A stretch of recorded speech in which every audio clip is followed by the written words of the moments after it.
were of the draft, free agency, and trade additions that were made, and how you think they'll, what kind of difference you think it'll make on the team?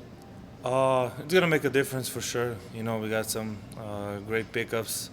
Honestly, I've been watching some of them that I don't know, especially the ones we drafted. You know, I don't really know their game. You know, I've been watching their individual workouts, and you know, but the players we trade for, you know, they're amazing players, amazing defenders, and I think they're gonna help us in a lot of ways.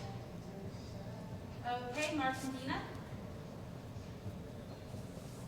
Hi, Luka. Good to see you. Hope you're hanging in there.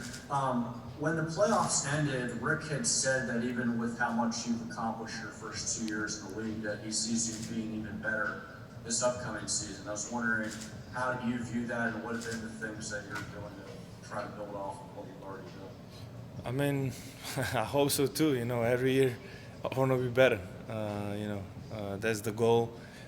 You know, for me, like I always say, you know, I want to win the championship. You know, and that's the goal we entered last year. That's the goal we're gonna enter this year as a whole group. And you know, during this pandemic, all this stuff is gonna be a different season. You know, some players might get corona, get sick, not be able to be with the team 10 days. So I think there's gonna be a big part on which team is not gonna have positive people, and you know, it's gonna be a lot of time together. I think that's gonna be a key. Okay, next up is Skylar Dixon, AP. Hey there, Luka. When you look back on it, how valuable was that first playoff experience?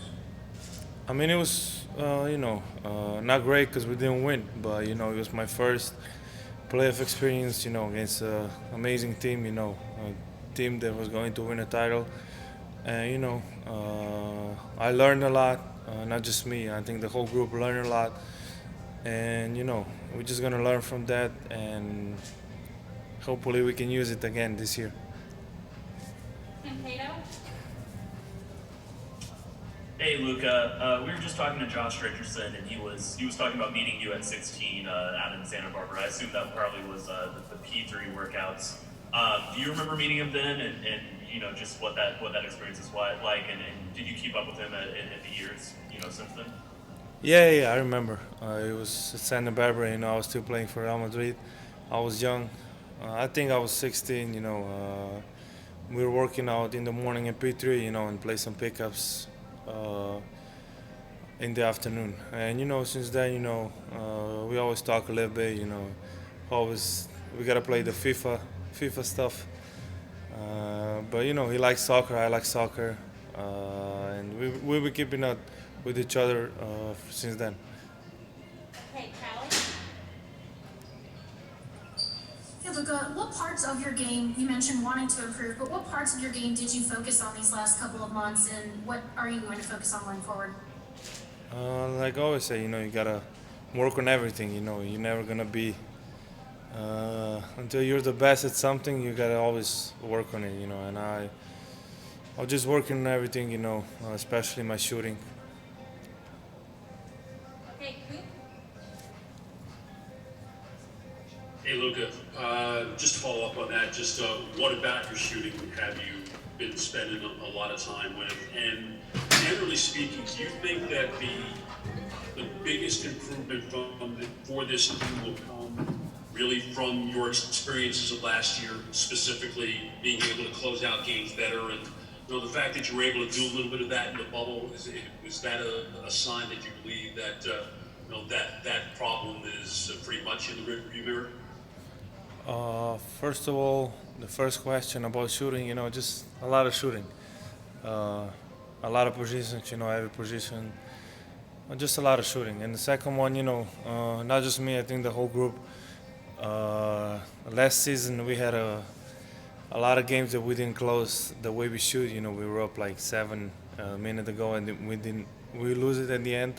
And I think everybody learned from that. You know, we are a young team, and I think right now, I mean, this season is gonna be way better than last season. Ryan Klein. Hey Luca, Ryan Klein from Mavs China with a question from a Chinese fan. Looking around the league and thinking about your own rookie experience, is there anyone in this year's rookie class who you think is especially promising or who you're excited to see develop? I mean, I'm excited for a lot of people, especially our two rookies. First of all, it's got to be the rookies we have on the team for sure. I hope, and I think they're gonna do really good. But there's every year there's a couple of players in the draft. They gotta show up and do good stuff. But specifically now. Okay, Dana, you'll close us out on English. Luka, welcome back. Thank you. Before we officially move on to this next season, you've had several weeks now to reflect on last year, and one shot that is still being talked about, of course, is your game winner in the playoffs. If you will, can you take us back through that shot, what you remember about it now, how you were able to get so open, get that look you wanted as it unfolded? I mean, I remember, just getting to my spot. I think that's the key in the game winners. You gotta get to your spot in the shot. You're confident, and like I always say, the way that when I made it, I look at the bench and everybody was running towards me. I still remember that.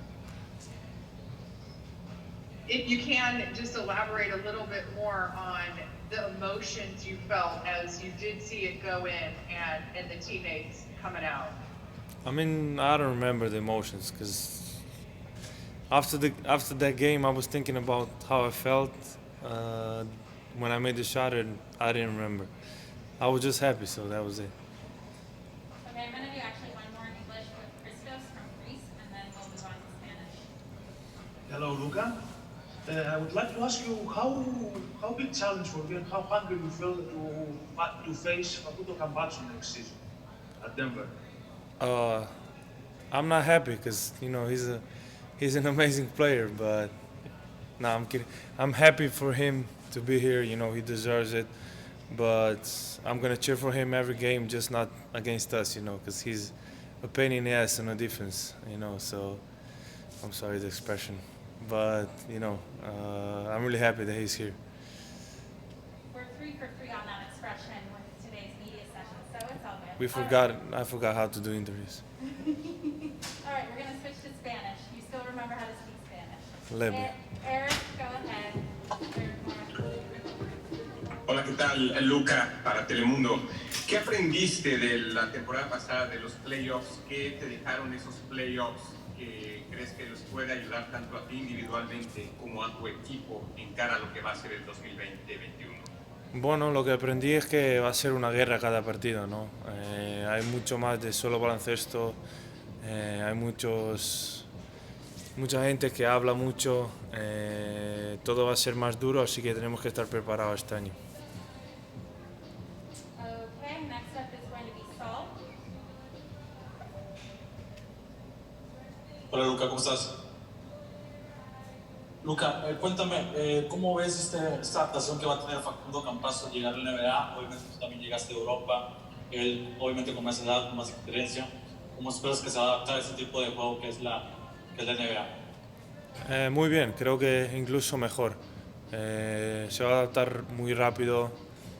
Quizá va a necesitar unos partidos, pero yo creo que se va a adaptar muy rápido y que no tendrá ningún problema. Manolo?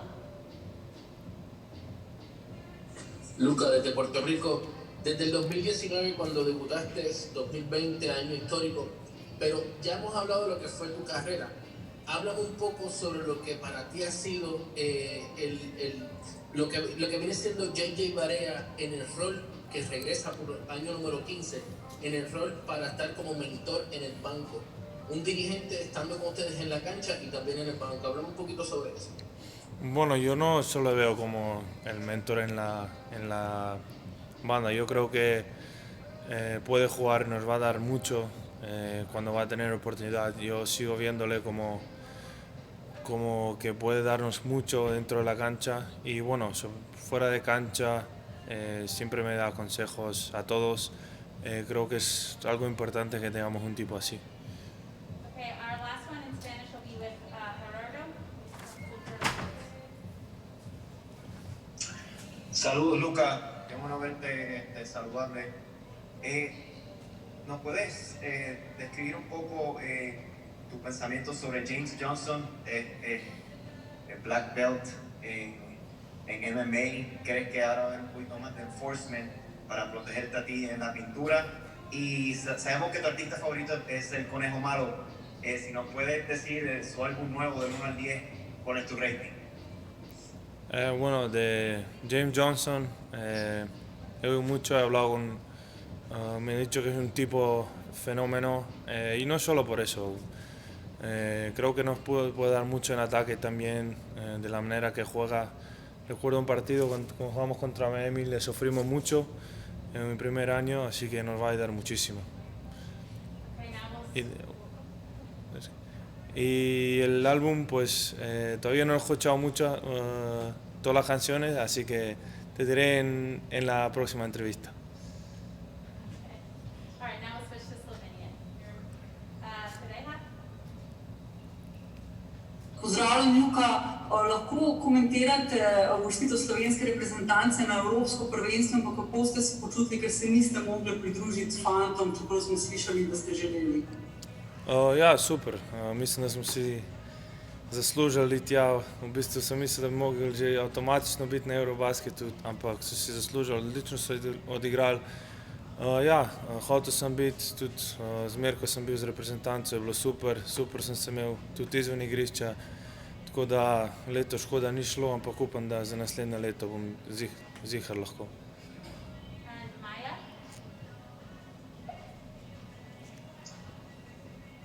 Živijo, Luka, lep pozdrav iz Slovenije. Užitek vas je gledati, še vedno kako zelo uživate na igrišču. Rada bi vas vprašala, kaj vas po 2 sezonah v Ligi NBA najbolj navdušuje in kaj dobrega ste pripravili za 3. sezono? Kar me najbolj navdušuje, je to, da lahko spet začnem igrati tekme po dolgem cajtu.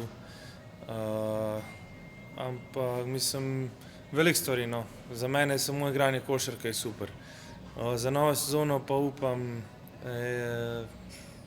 upam, da bom lahko še boljši kot prejšnjo. Okay, Alexander.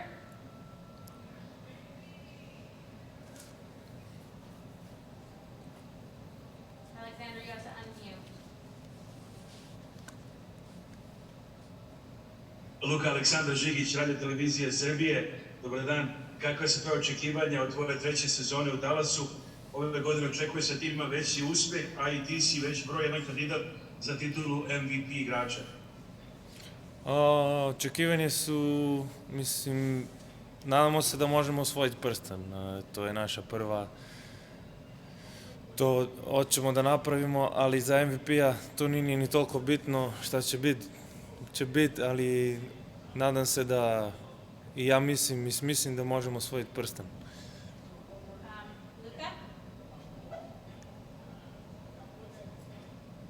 Luka Šetin Arena, koliko ste po koncu sezone dejansko razmišljali o minuli sezoni in porazu proti Clippersom, kako ste se pripravili v Ljubljani in kaj storite, da greste še korak više, stopničko više v tej sezoni?